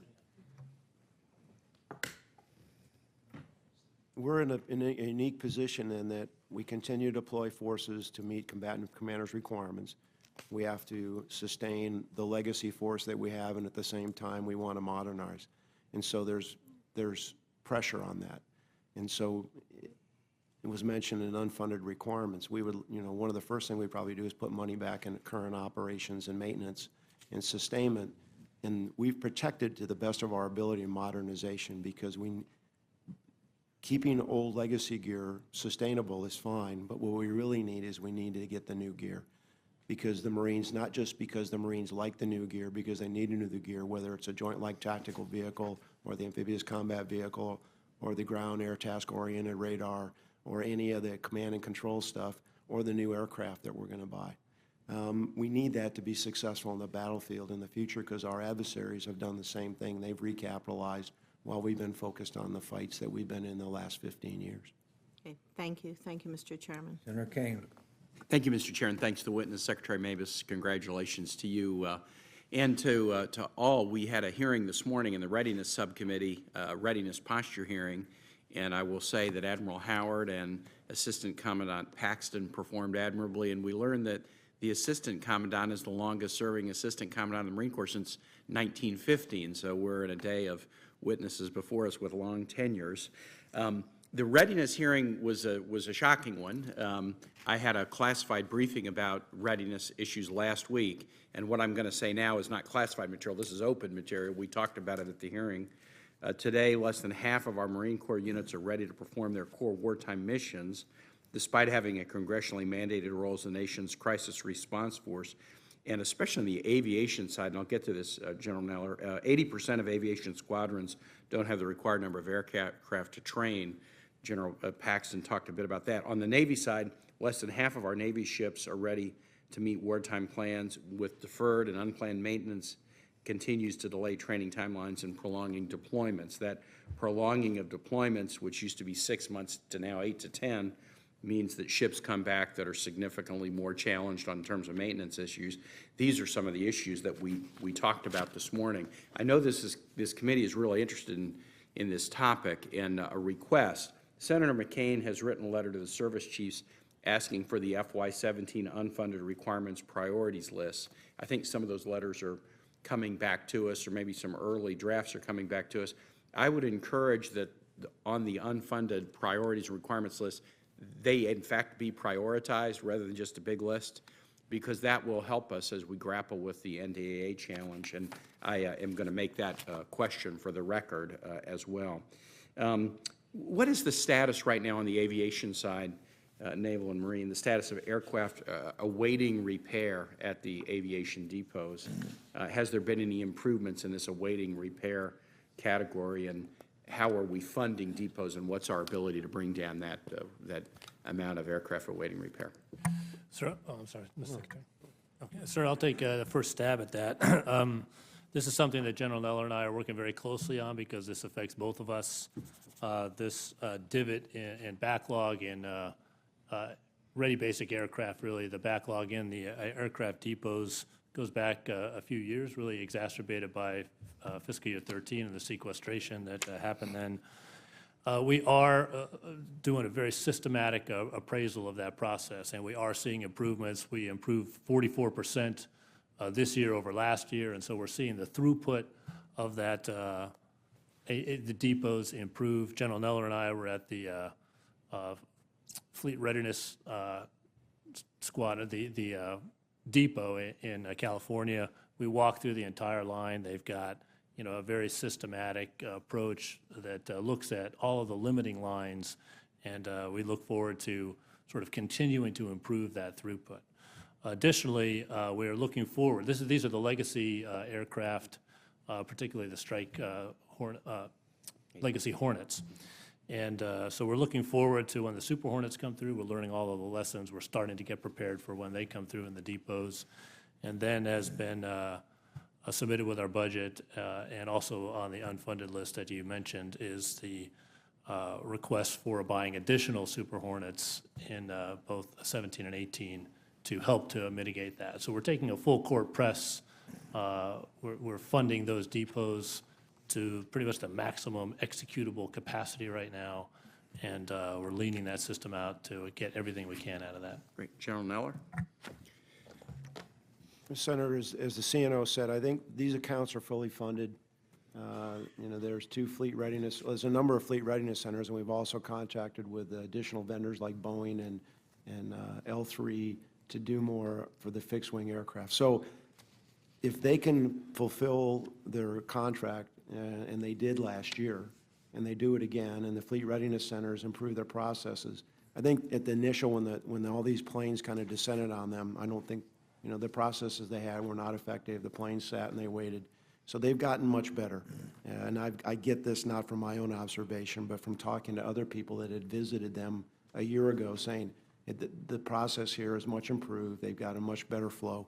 So I believe that we're in that particular model type series of airplane for F-18A and D, we're at the bottom and we're on our way up, and we're going to get better. Every model type series aircraft in the Navy and the Marine Corps is a little bit different. Right now, we're in the middle of recapitalizing every one of those. F-35 to replace the F-18, the AV-8B, and the EA-6B. We're still in the procurement process for MV-22 Osprey. We're buying Hueys and Cobra attack helicopters. The Hueys are almost complete, and there's been some issues with that. And then we're just in the experimentation and the prototyping and flying of the 53 replacement. So I'd say right now, the 53 is probably in the worst place because of a number of things that are going to get fixed by this new airplane, but this new airplane's not going to be ready for probably 3 or 4 more years. So that procurement will have to be something that goes back to the acquisition that we're going to watch and we're going to have to guard. So if we can get more parts, we can get the sustainment at the depots. We're going to get more basic aircraft on the line. Our pilots will fly more hours. Our readiness will go up. And the Marines and the sailors that fly these aircraft will do what they want to do, which is fly. So there's even a retention piece to this that we've talked about, because if you're not flying, then you're not doing what you came in to do. So there's a whole lot of things, even maintainers. So it's very complicated, but I think we got a comprehensive plan. We met with our leadership of the aviation enterprise, Navy and Marine Corps the other day. Money's there. It's just we're going to have to watch it and press it, and it's going to take a little bit of time. Great. Thank you very much. Thanks, Mr. Chair. Senator Wicker. Thank you. Admiral Richardson, our most recent 30-year shipbuilding plan has a target size of 308 ships for the Navy. Chairman McCain touched on this in his opening statement. I'm interested in the methodology behind the Navy's shipbuilding requirements. What year was the 308 ship determination made?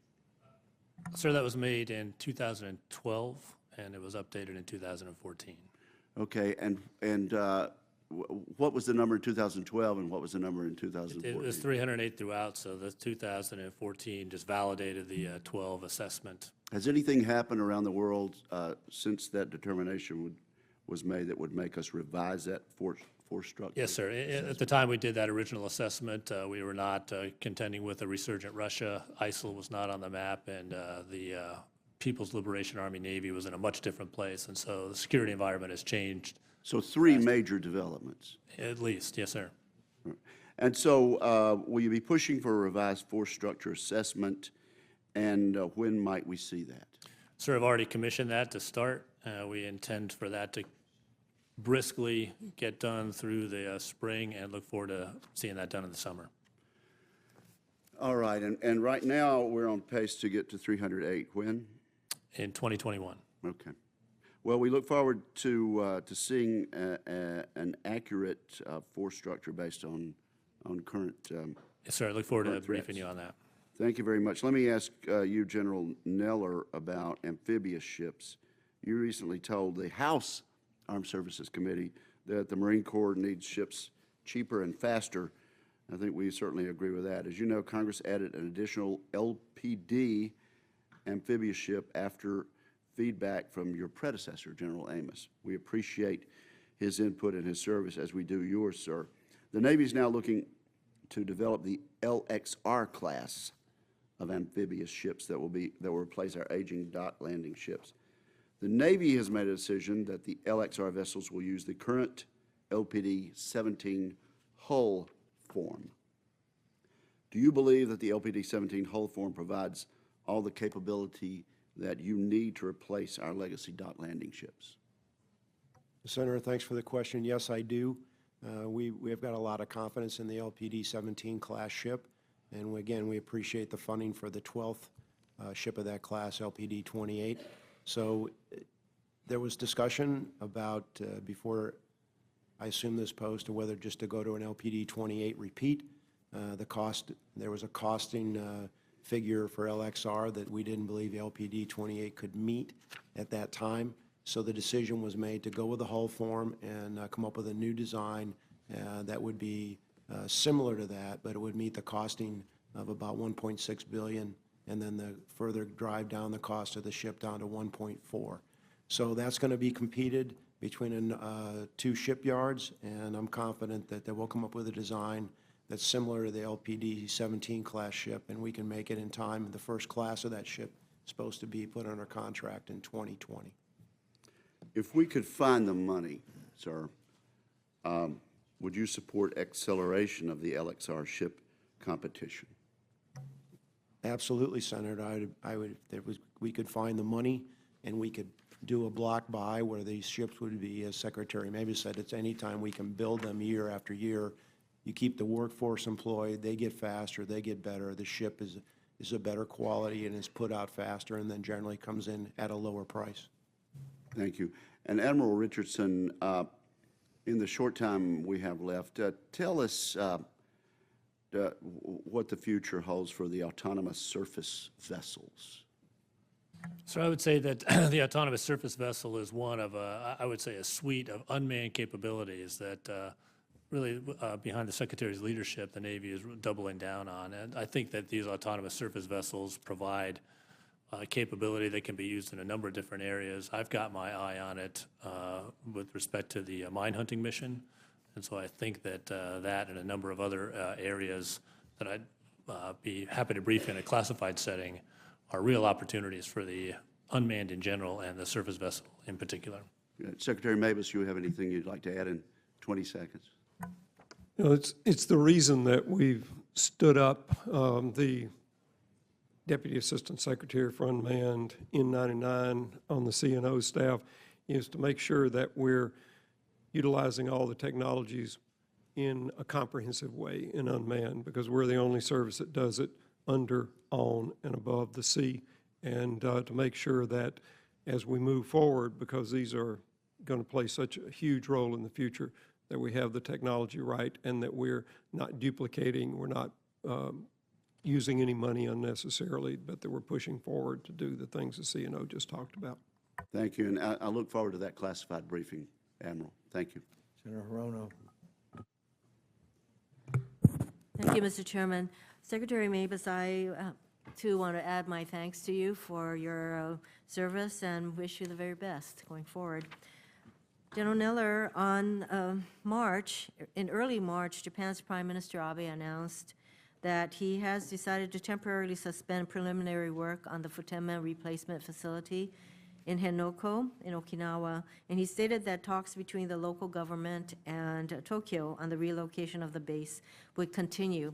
So how do you see this situation in Japan, Okinawa, playing out, and what impact will this have on our overall relocation strategy, including what we're doing in Guam and what we need to be doing in CNMI and going forward? Well, Senator, first, there's no linkage between Guam and what's going on with the Futenma replacement. So I see that even though we've pushed some number of projects to the right, I think we're still on track to move the number of Marines to Guam and do that work. As far as Okinawa, because part of the judgment is that there will be no work at the Fatima replacement up at Camp Schwab vicinity of Hinoka during this time, and they don't expect that they're going to reconvene. The court will, or whatever adjudicating authority is going to review this thing until March. So there was not a whole lot of work being done because we weren't able to get concrete in. So we were going to build a concrete plant there, so that buys us some time to do that. But some of the work that was being done out on the reef to get ready to fill in the landfill in. So right now, there's nothing going on. But we continue to support the Japanese government trying to get an agreement with the prefecture of Okinawa to build the FRF. So we'll have to wait and see what happens in March. You're talking about a year from now That's what the agreement was, as I as understand a it. time frame for them to decide when we are there? So they have to, the judge asked them to try to come up with an agreement, and then the government of Japan issued what was called a corrective action order, which gave the government of Okinawa, the governor, until March to reply. So until that time, there's no work being done up there. More delays. Well, it is what it is. Secretary Mabus, I believe that U.S. energy security is a vital component of our overall national security, and I've had conversations with department officials who agree that our country's energy security needs are closely tied to our overall national security. And the amount of operational energy the Navy needs to carry out its mission is significant, and while fuel costs are low right now, as we know from history, prices do fluctuate and they will probably go up. I know that the Navy has done significant work in this area, and I commend your leadership on this issue. Can you update us on how the fiscal year 17 budget affects your efforts to reduce energy consumption, use cleaner alternative sources, and increase U.S. energy security? Thank you, Senator.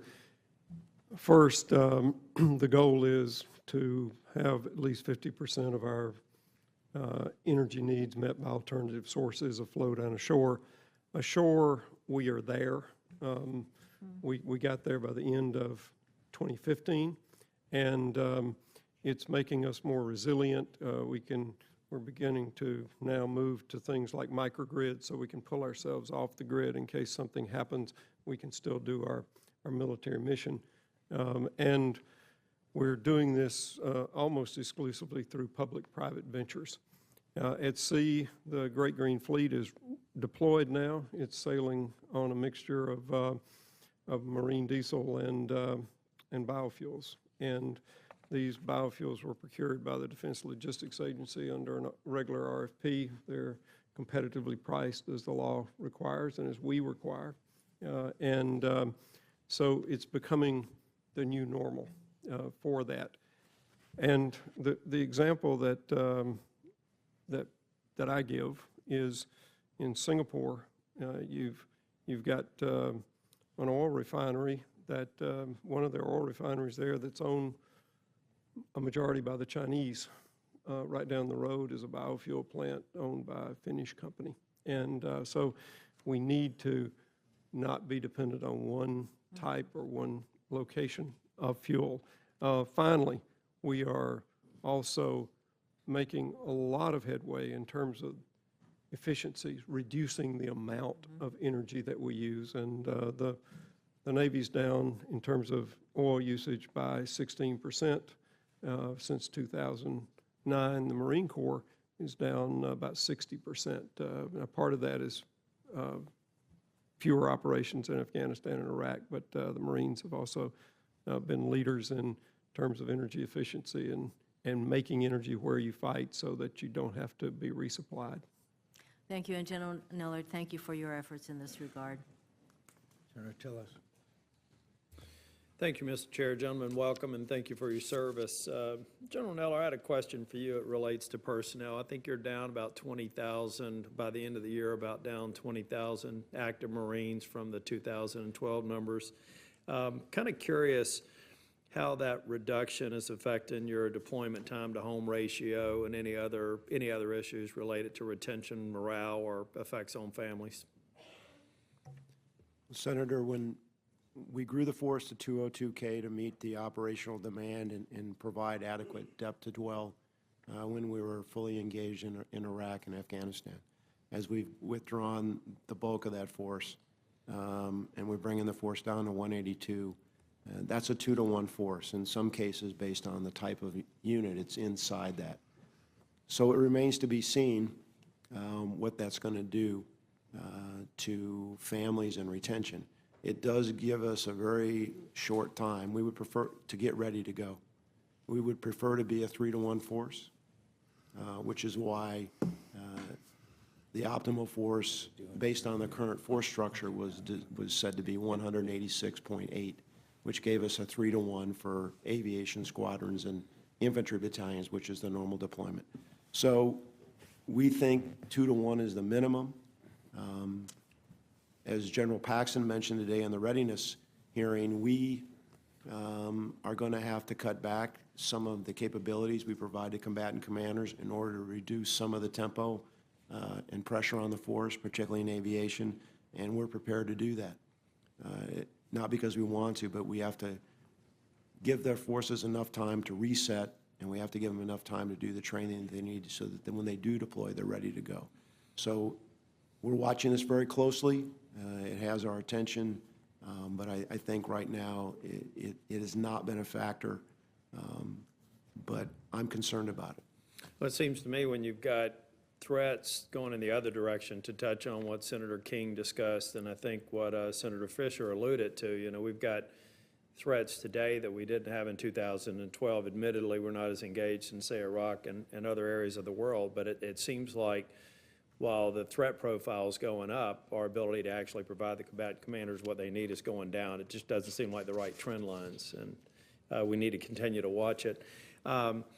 This may be for Secretary Mabus or Admiral Richardson. I read a news report the other day, and believe me, I don't believe anything I read, and I knew that I was going to come here and see you guys, so I thought I would ask you that the Navy is reported to have in reaction to, I guess, some failing their physical fitness standards test and not necessarily achieving the existing body mass index requirements, that there have been a change in those requirements. Is that report true?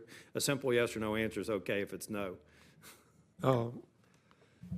The answer is they've been changed, but not for that reason. Can you give me an idea of why they have been changed? Yes, because we were doing, first we would measure people to do the body fat analysis. We'd measure their neck and their waist. If they didn't pass that, they didn't get to take the physical fitness test until they got into spec. One of the things that penalized were weightlifters, people that were in great shape because their necks were big. And so it didn't make much sense. We were removing more people for failing the physical fitness test than we were for drugs. Now, in the Navy. Secretary Mabus, I completely get that. I think it makes that would make sense. The other part of the report, maybe it's not accurate, is that some of the physical fitness test standards had also been changed because of some challenges that we were having. Is that true or false? They have not been lowered. Some of them have been changed to make them more realistic in terms of what we do. I mean, the Marines have the combat fitness test. The Navy wanted to move more toward making it job-related. But we've also gone to, people were training for the test. We were doing it every 6 months, so they wouldn't get in shape until the last couple of weeks. They would go on these crash diets, and it was becoming dangerous. And so now we're doing spot test that, you know, you show up one day, and it's your lucky day, and you get to put on your PT gear and go out and do the PFT. So what we're trying to do is have a culture of fitness that you stay fit all the time, not just for the test, and that the physical fitness requirements have something to do with the military requirements of your job. Okay, thank you, Mr. Chair. On behalf of Chairman McCain, Senator Nelson. Thank you, Mr. Chairman. Gentlemen, thank you for your public service. Mr. Secretary, your public service long and distinguished. Governor, ambassador to Saudi Arabia, and now very long-serving 7 years as secretary. So thank you. Today, the administration walked back its plans for drilling off of the east coast of the Atlantic. It is my understanding that the Pentagon was one of the ones that objected, as the Pentagon objected years ago to the drilling off of the coast of Florida, where we have the largest testing and training range in the entire United States. Do any of you all want to give us some insight into the Pentagon's objection that caused the administration to walk this back this morning? We, as the Navy, had some concerns, particularly on our test ranges and our ability to do exercises in the affected areas. We made those concerns known, and there were concerns about both aircraft and ships in the affected areas. Well, that sounds like the similar concerns that were voiced by all branches several years ago in the Gulf of Mexico. And in that particular case, it's also a test and evaluation area for the development of new weapon systems, because they've got a range that they can go 300 miles over water and even onto land if they need to. So it sounds like similar objections. I know what the objections are this time. The other one, believe it or not, preceded my service, which evidently dates back to World War I now. But my understanding is the concerns are similar. For Admiral or either the Secretary, what do you see as the future for the LCS and particularly the fast frigate? Let me take the first crack at that and then turn it over to the CNO. We've got a validated need for 52 small surface combatants. As the CNO testified, that was done in 12, that was redone in 14. We're currently doing another one. So this will be the only mine hunting platform that we have. This is a crucial part of the fleet going forward for both counter surface and counter submarine. There was a concern about lethality and survivability a couple of years ago, so we did a year-long study, came up with the frigate program that substantially increases survivability, substantially increases lethality on this ship, while maintaining the modular concept, so that open architecture, so that as technology improves, we can improve. So it's one of the critical programs as we go forward to meet the needs that we have. The final thing I would say is that our deployments of this ship to Singapore have been very successful, both in terms of operationally, both in terms of testing things in real-world environments, and also in terms of reassurance to our allies and our friends in that region. And our plans continue to be to forward deploy 4 LCSs/frigates to Singapore. Senator, I just, Secretary covered it pretty comprehensively. I just add that this frigate plays a vital role in the fleet going forward in terms of contributing to maritime security in the fullest sense, operating alone in concert with allies and also operating as part of the larger battle force. The enhancements that will go into this frigate will not only make that a much more lethal and survivable platform, but to the best of our ability, will backfit those into the other ships of the class so that we improve the capability of the whole class.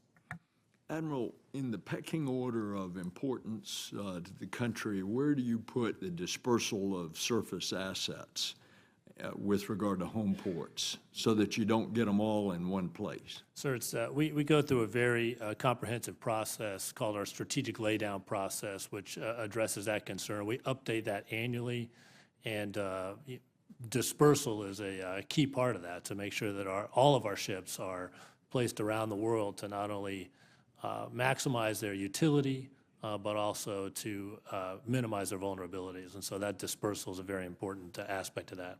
So is that why on the Pacific that you have 3 home ports for the carriers? That would be one element of it, yes, sir.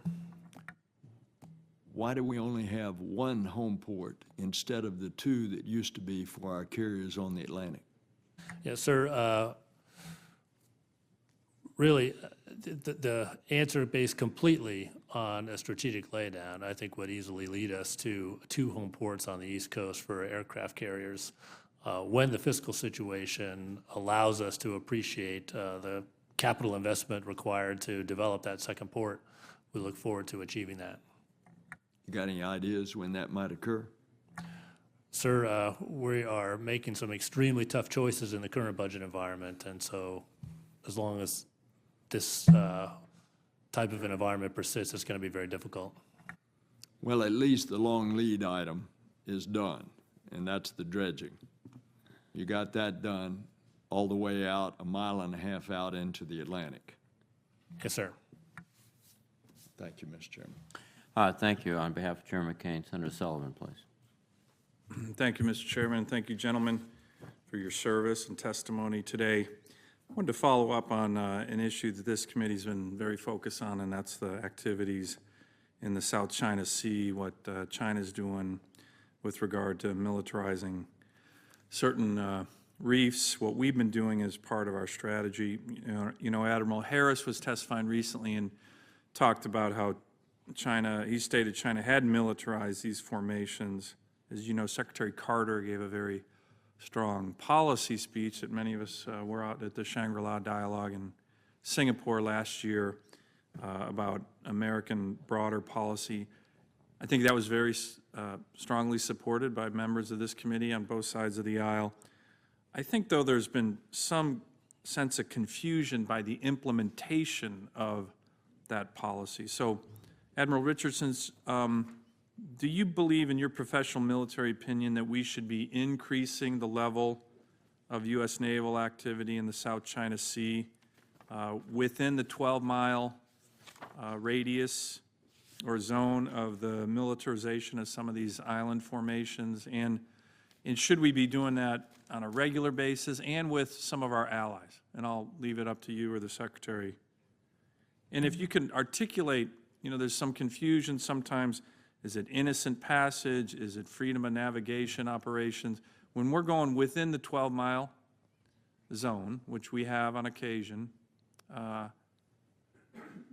what's been the policy from the Navy's perspective? So I think, just to reiterate what the President and the Secretary of Defense has said, is the policy is that we will continue to advocate for the current international rules that govern behavior at sea, and that we will continue to sail, fly, and operate wherever international law allows. That's worldwide. This Freedom of Navigation program is a worldwide program, but because of the activity and the importance of the South China Sea, 30% of the world's trade goes through that body of water, and because of the activity of the Chinese, there's been a lot of attention there. My advice is that we would continue to advocate for that. And we are ready to do more of those types of freedom of navigation operations in the South China Sea when decision makers are ready to do that. The Navy is ready to do that. And do we do those for example, on a routine basis? Do we transit the Taiwan Strait now on a routine basis? We do, yes, sir. That and other places are these, wherever there are excessive maritime claims, you know, it is the part of the program's purpose is to challenge those maritime claims. Let me ask just another quick question. It's a different part of the world, but, you know, there's been a lot of interest in this committee by members, not just myself, but on the Arctic and what's happening in the Arctic, how it's a very strategic location, how there's new sea lanes opening up. The Russians have undertaken a massive military buildup in that part of the world, not only for new BCTs and a new Arctic military command, but as you know, significant increases in icebreakers. They have 40, they're looking to add 12 more. We have 2, one's broken. If there was a policy decision made to do freedom of navigation operations in the Arctic, or alternatively, let's say the Russians, with all their capability, tried to shut down sea lanes in the Arctic in the summer when they're opening. Do we even have the capability right now to conduct FONOPs in the increasingly important area of the Arctic with 1.5 icebreakers? So it would depend on the conditions that are there. As you pointed out, that's becoming an increasingly strategic area of the world, one that we're focused on. As we do this renewed look at the demands and the force structure assessment to meet those demands this summer, the increasing strategic importance of the Arctic will be a key part of that. So are we looking at increasing maritime operations there, looking at perhaps the importance of an Arctic port, area issues that I think can demonstrate America's resolve in an increasingly important area? And we've had discussions of how there's this battle between the Coast Guard and the Navy on who's in charge of icebreakers, but what it seems to do is just get us to the point of indecision, and we don't seem to be moving forward on it. Even the president, when he was in Alaska, talked about an icebreaker gap that we need to close, but we don't see the services kind of coming to any kind of agreement on why it's important or who's going to do it. I think it's collaboration and cooperation between the Navy and the Coast Guard in terms of how we provide access and security in the Arctic. The icebreaker mission is clearly theirs, and I know Admiral Zukunft is focused on that very clearly. And But they don't have the budget for a new icebreaker. So we're making hard choices in our budget as well. So again, I see this stalemate between the Navy and the Coast Guard on the issue of icebreakers. That's kind of demonstrated even by your testimony, Admiral. Sir, I don't see it as a stalemate. This mission is clearly, right now, the icebreaker mission is a Coast Guard mission, and we look forward to collaborating and cooperating with them on that. Mr. Chairman, do I have time for one more question? Oh, I'm sorry. I didn't see Senator Blumenthal. I just wanted to follow up on Senator McCain's question on the Iranian capture of our sailors. And I know he already asked it, but these are well-trained American sailors. They have at least a .50 caliber or more in terms of weapons on their naval vessels. What were the ROEs that enabled our sailors to even be captured? I mean, if a hostile Iranian patrol boat is approaching a U.S. naval ship in international water, isn't the ROE to not be captured? And how did that happen? Sir, clearly international law would prohibit boarding U.S. sovereign territory, which those riverine craft were. So did we try to resist being boarded? And there is always the inherent right to self-defense in our rules of engagement. The specific ROE and what exactly unfolded as that happened will be part of the detailed investigation. When that is complete and reviewed, I look forward to briefing you on the details there. Okay, thank you. Thank you, Mr. Chairman. Thank you, Senator. Thank you. On behalf of Chairman McCain, Senator Blumenthal, please. I want to second all my colleagues in thanking you for, each of you, for your extraordinary service to our nation over so many years, and also your commitments in terms of undersea warfare capability to both the Virginia and Ohio replacement programs. And I know, Secretary Mabus, you've been asked about this. You've been asked this question before, but don't we need to consider building, in effect, 3 submarines a year, 2 Virginia-class and 1 Ohio replacement program? And I'd like you to perhaps clarify what you've said on this topic. I believe that Senator Ayotte may have asked you this question. Yes, we do. Right now, the plan is for starting in 21, when the Ohio-class replacement begins to be built, we would drop to 1 Virginia-class that year. However, we're undertaking a look right now, and a pretty intensive look, because we do think it's important to continue the 2 Virginia-class ships a year. And so it's a capacity issue, a capacity for our shipyards, the ability to do it. It's a capability issue, but we clearly have the need for the 2 Virginia classes, where those boats are coming in at the cost they are, at the schedule they are, which is sometimes up to a year ahead of schedule, because we're able to buy them to a year as a multi-year buy. And so, as I mentioned to Senator Ayotte, this will be part of the 18 budget submission. I'm confident that will go in there. And we're trying every way we can, working with you, working with Congress to figure out a way to have that 3 submarine a year build.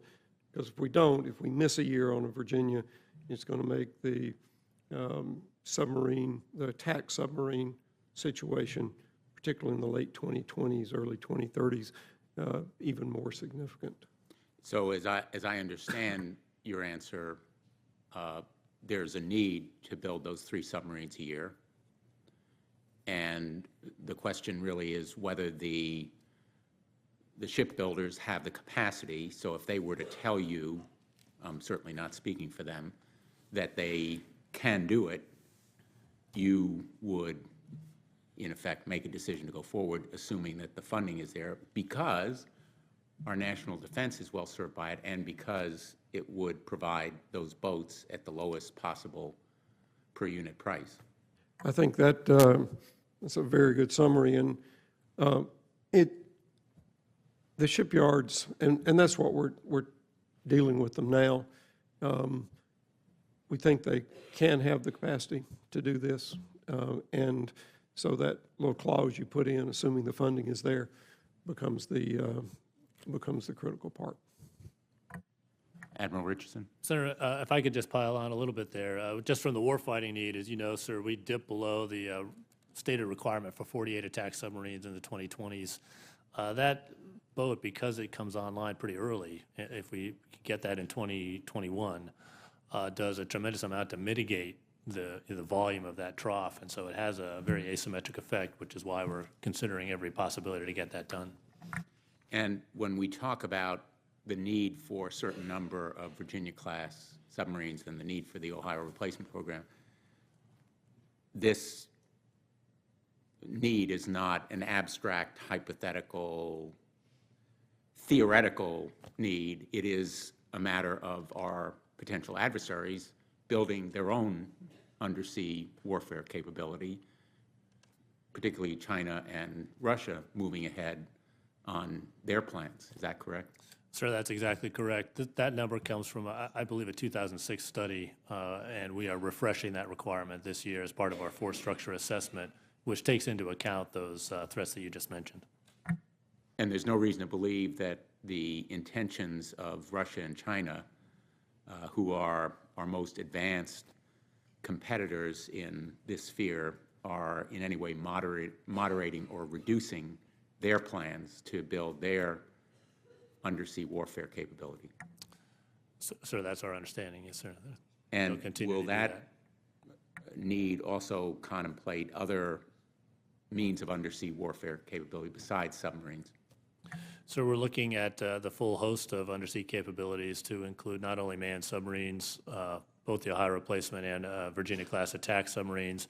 We're going to enhance the capability of the Virginia-class by putting in the Virginia payload module starting in fiscal year 19, and we're also looking at unmanned technologies undersea as well. Well, I think I'm the last questioner, but I want to close again by simply thanking you for your dedication to the submarine program, which means so much to our nation. For your frequent visits to Groton, we would welcome you back anytime you're able to come, and I will be extending invitations to you. I hope you can be there, because we learn from your presence there as well as from your commitment to this program. Thank you very much. Thank you, Senator Blumenthal. Gentlemen, thank you for your testimony. Thank you for your extraordinary service to the nation and to the Navy and the Marine Corps. And on behalf of Chairman McCain, let me declare the hearing adjourned. Thank you.